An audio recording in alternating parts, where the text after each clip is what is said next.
Mesure des mobilités. Comme dit précédemment, on va répéter l'opération toujours de la même façon. Vous installez soit assis, dans le même fauteuil, soit couché et vous ferez aider. Dans les vidéos qui suivront, je vous montrerai en assis.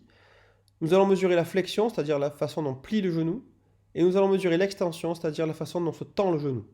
Mais avant tout, nous allons apprécier la façon dont bouge et se mobilise la rotule.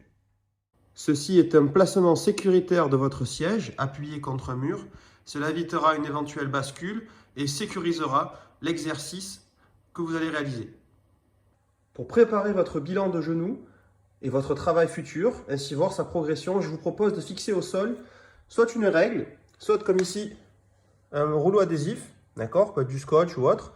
Vous le fixez, vous le graduez, d'accord. J'ai pris un mètre pour graduer d'ici de 0 à 60 cm. Donc on cotera votre progression et votre amplitude articulaire en centimètres, ce qui est peu commun, puisqu'en général on utilise un goniomètre pour la coter en degrés, et donc à dire qu'une amplitude articulaire est de 50-60 degrés. Nous ici, on va un petit peu améliorer et changer les choses pour les rendre pratiques dans votre quotidien chez vous. Et donc, on va mesurer en centimètres votre mobilité. La première partie du bilan de genou consistera en savoir quelle est l'amplitude que vous avez. Donc encore une fois, je vais aller le plus loin possible en extension. Je regarde à combien je vais.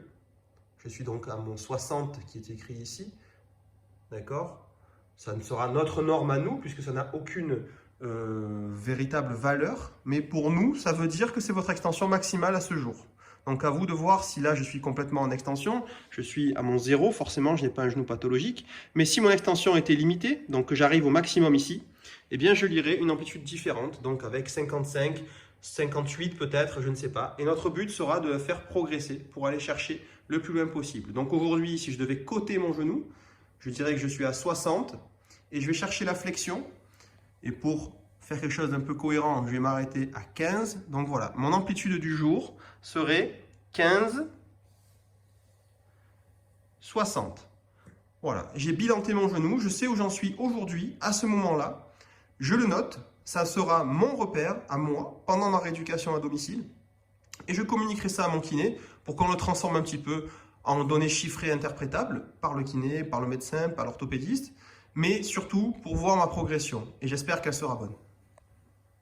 Nous voilà prêts donc à travailler ce genou, mais avant de commencer, comme je vous l'ai dit, on va commencer par le travail de la mobilité rotulienne. Donc je vais venir un petit peu faire remonter, redescendre ma rotule, la bouger transversalement, donc latéralité ici, et puis des petits mouvements, des petites rotations, voilà. Alors c'est pas vraiment les termes exacts de rotation, mais en tout cas, l'idée c'est de vous montrer qu'on peut la mobiliser de haut en bas, verticalement, sur le côté, latéralement, et qu'au mieux vous serez dans cette mobilité qu'on dit rotulienne, au mieux vous allez récupérer la flexion, l'extension. Le genou ne se travaille qu'avec une rotule qui est souple. Donc évidemment au début, en votre post-opératoire, elle ne sera pas souple, c'est tout à fait normal, il ne faut pas vous inquiéter, il y aura de l'œdème très souvent à ce niveau-là.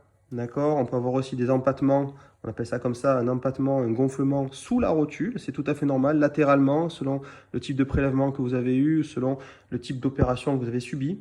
Une arthroscopie avec deux petits trous ici, un prélèvement pour un DIDT à ce niveau-là, une prothèse avec une belle cicatrice ici.